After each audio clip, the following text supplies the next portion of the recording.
The blizzard had been raging for 3 days when Ethan heard the desperate knocking at his door.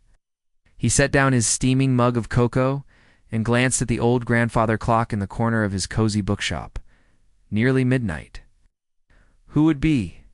Out in weather like this, the knocking came again, weaker this time, followed by what sounded like someone collapsing against the wooden door. Ethan's heart raced as he hurried through the narrow aisles of books, his footsteps muffled by thick carpets. When he peered through the frost-covered window, he could barely make out a figure huddled in the snow. "Please," came a woman's voice, barely audible above the howling wind. "I'll be anything you want, just let me stay." Ethan fumbled with the locks, his hands trembling not from cold but from urgency. When the door finally swung open, a woman tumbled forward into his arms. She was soaked to the bone, her lips blue with hypothermia, dark hair plastered against her pale face. Her clothes were torn and inadequate for the brutal weather outside.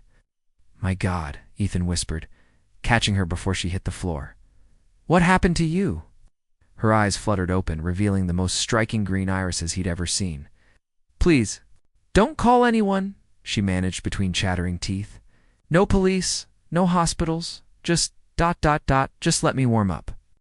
Something in her voice told Ethan this wasn't just about the cold. There was fear there, deep and raw. He didn't hesitate. Scooping her up in his arms, he carried her to the small apartment above his bookshop where he lived alone. "We need to get you out of these wet clothes," he said gently, setting her down on his sofa near the fireplace. "I'll get you something dry to wear." She nodded weakly, too exhausted to protest. Ethan quickly gathered some of his warmest clothes in a pile of blankets. When he returned, she was struggling to remove her frozen jacket with numb fingers. "Here, let me help," he offered, keeping his voice soft and non-threatening. As he helped her out of the wet garments, couldn't help but notice the bruises on her arms, some fresh, others fading yellow. His jaw tightened with anger, but he forced himself to stay calm. Whatever she was running from, she needed safety first, questions later. "What's your name?" he asked, as he wrapped her in a thick robe and several blankets. "Nora," she whispered, finally meeting his eyes. "And you're very kind, Ethan," he replied, stirring the fire to life. "And kindness doesn't require anything in return. Nora, you don't need to be anything for me except safe." Tears began to flow down her cheeks, and Ethan realized they weren't just from relief. This woman had been through something terrible, something that made her believe shelter came with a price. He knelt beside the sofa, his brown eyes filled with genuine concern. "You're safe here," he promised. "No conditions, no expectations, just warmth and rest." For the first time since she'd collapsed at his door, Nora allowed herself to truly breathe. 3 days passed before Nora felt strong enough to tell Ethan even fragments of her story. He never pushed, never demanded explanations. Instead, he brought her warm soup, fresh clothes that smelled like lavender detergent, and books to read while she recovered on his comfortable sofa. "You don't have to stay in one room," Ethan told her on the 4th morning as he prepared breakfast in his small kitchen. "The whole place is yours to explore." Nora had been watching him move around the kitchen with practiced ease. Everything about Ethan spoke of gentleness, the way he handled delicate book bindings, how he spoke to the occasional customer who braved the snow, the careful distance he maintained so she never felt trapped or threatened. "Why are you doing this?" she asked suddenly. Most people would have questions. Ethan set down his spatula and turned to face her fully. "Because questions can wait, but healing can't." Something shifted in Nora's chest at those words. She rose from the sofa, wrapping his oversized sweater tighter around herself, and joined him in the kitchen. Standing close enough to feel his warmth but not touching, she finally began to speak. "I was married," she said quietly, "to a man who thought ownership and love were the same thing." Ethan's hands stilled on the eggs he'd been scrambling, but he didn't interrupt. "When I finally found the courage to leave, he made it clear he'd never let me go freely." Nora's voice grew stronger. "I've been running for 2 months, now sleeping. In shelters, cheap motels, anywhere he wouldn't think to look." "And that night in the storm?" He'd found my last hiding place. I ran without planning, without proper clothes. Your light was the first warm thing I'd seen in hours. Ethan turned off the stove and faced her completely. Nora, you don't have to keep running. She don't understand, she said. But Ethan stepped closer. His presence somehow making her feel anchored rather than trapped. Then help me understand, is the way he said it. With such quiet conviction, broke something loose inside her. Without thinking, Nora reached for his hand. His fingers were warm and steady, calloused from years of handling books and building things. In his workshop downstairs, he's dangerous, Ethan.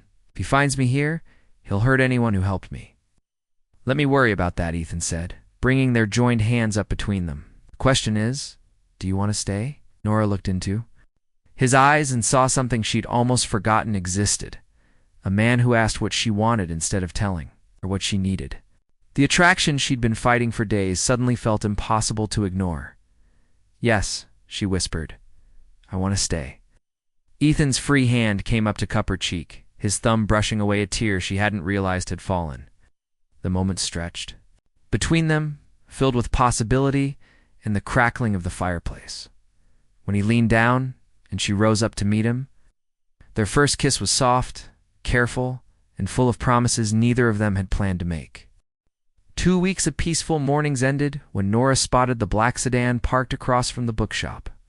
She was helping Ethan organize inventory when she glanced out the window and froze, the book in her hands tumbling to the floor. What is it? Ethan asked, immediately moving to her side. He found me, Nora whispered, her face draining of color. Marcus. That's his car. Ethan peered through the window at the sleek vehicle with tinted windows as they watched a tall man in an expensive coat emerge from the driver's side. Even from a distance, Ethan could see the predatory way he surveyed the street like a hunter sizing up territory. We need to call the police, Ethan said, but Nora grabbed his arm. Ow, you. Don't understand. He has connections. Money. Last time I called the police, they treated it like a domestic dispute and sent me home with him. Her grip tightened. He'll convince them I'm unstable, that I need help. Marcus began walking toward the bookshop, his stride confident and unhurried. Ethan felt a surge of protective fury unlike anything he'd ever experienced. This man had terrorized the woman he was falling in love with, had driven her to near death in a blizzard. Go upstairs, Ethan told Nora firmly. Lock the door and don't come down no matter what you hear.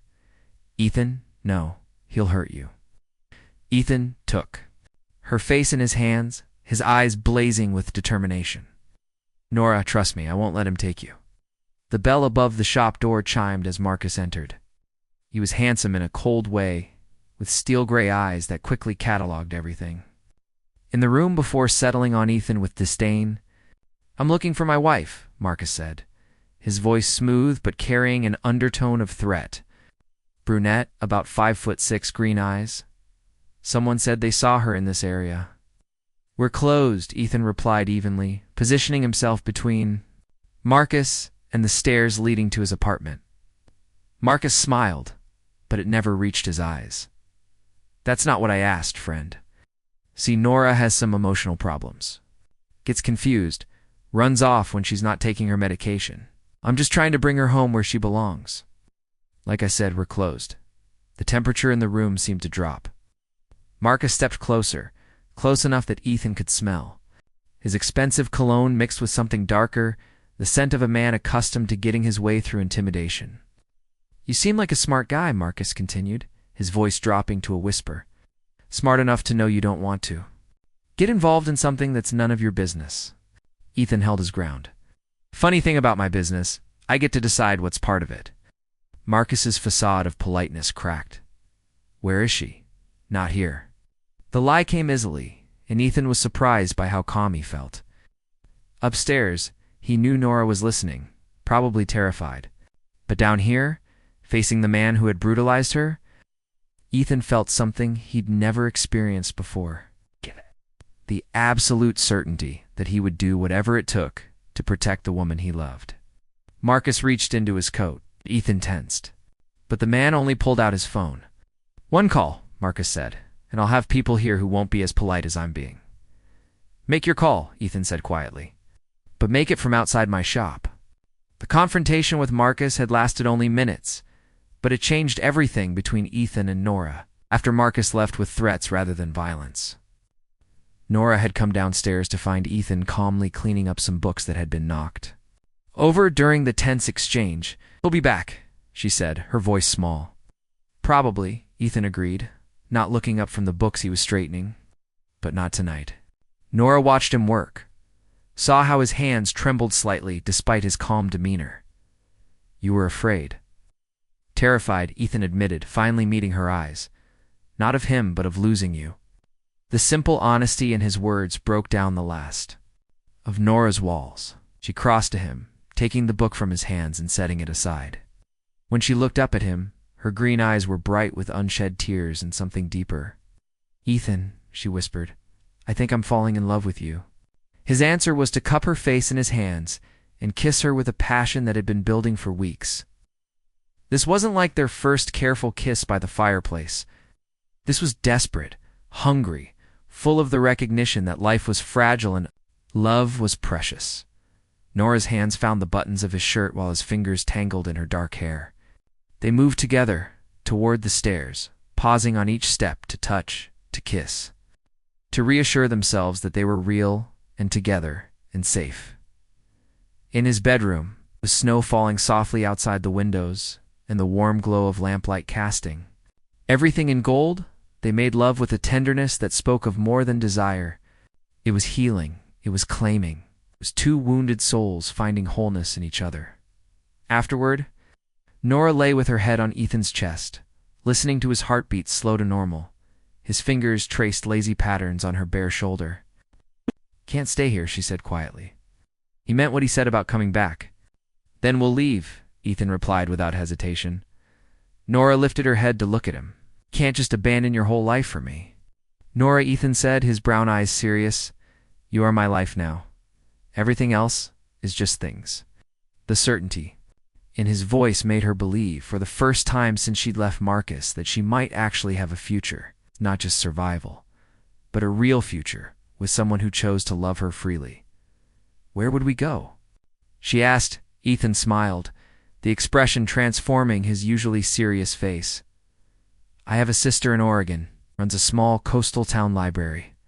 She's been trying to get me to move out there for years. And you'd do that? Leave everything here? Ethan said, pulling her closer. Books can be found anywhere. Peace is harder to come by. If Oregon means you can finally stop looking over your shoulder, then Oregon it is. As he spoke, he was already making plans, thinking through logistics. But Nora was thinking about something else entirely. The way he'd said we and us. Like they were already a permanent thing. Like her staying was as natural as breathing. For the first time in her adult life, Nora felt truly chosen. Love's New Beginnings plan came together quickly. Ethan's sister Claire had been delighted by the phone call, asking if she needed help at the library, especially when Ethan mentioned he was bringing someone special. Within a week, they had arrangements for a small cottage near the Oregon coast and jobs waiting for both of them. Nora spent their last morning in the bookshop, packing the most precious volumes, while Ethan handled the business arrangements. Worked in comfortable synchronization, occasionally catching each other's eyes and sharing small smiles. Do you think he'll follow us? Nora asked as she carefully wrapped a first-edition poetry collection. He might try, Ethan answered honestly. But Oregon's a long way from here, and small coastal towns notice strangers quickly. Plus, he grinned, you haven't met my sister yet. Claire makes Marcus look like a gentle lamb. The image made Nora laugh, and Ethan realized it was the first time he'd heard her truly laugh. The sound was like music. It's bright and free and full of joy he'd been waiting to see her embrace. Their last night was spent not in bed but sitting by the fireplace. Talking about dreams they'd never shared with anyone, Nora told him about wanting to teach children, maybe run an after-school program at the library. Ethan talked about writing, something he'd always wanted to try but never had the courage to pursue.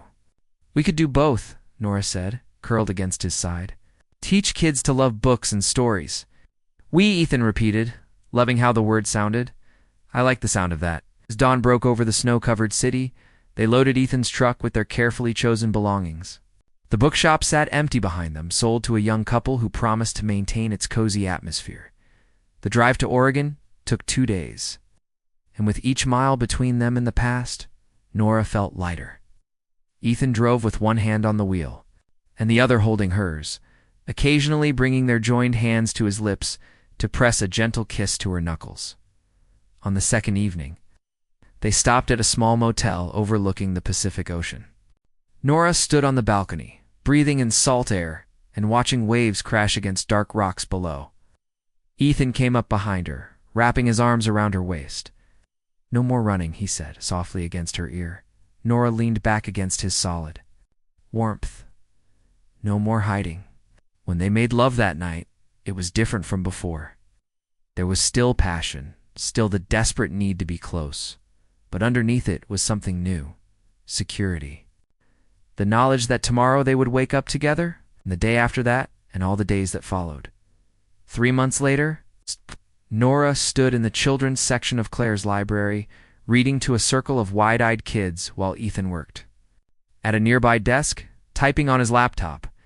Their cottage was small, but filled with light. With books lining every wall and a garden, Nora was learning to tend. Sometimes, in quiet moments, she still glanced over her shoulder. But more often, she found herself looking forward instead, toward the man who had saved her, toward the life they were building together, toward a future that stretched out bright and endless as the Oregon sky.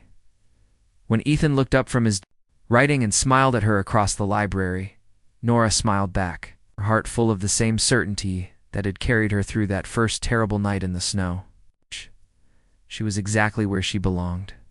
The end.